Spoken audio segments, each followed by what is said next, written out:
स्वामी, स्वामी, फार आशेनं आलो आहोत तुमच्याकडे आम्ही. यातून काहीतरी मार्ग काढा.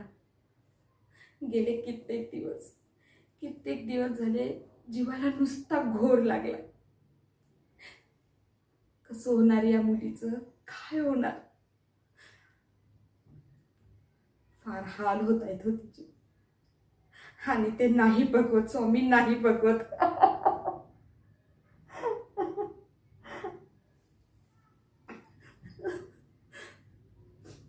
आणि हा असला प्रकार याआधी कधीच पाहिला नाही स्वामी आम्ही.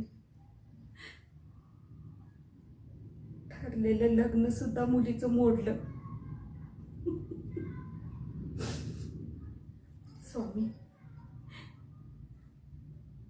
आता आमच्या आशेचा किरण फक्त तुम्हीच आहात. तुम्हीच आम्हाला या संकटातून बाहेर काढा स्वामी. मी तुमच्या समोर हात जोडते, पदर पसरते स्वामी. आम्हाला योग्य तो मार्ग दाखवा स्वामी, योग्य तो मार्ग दाखवा.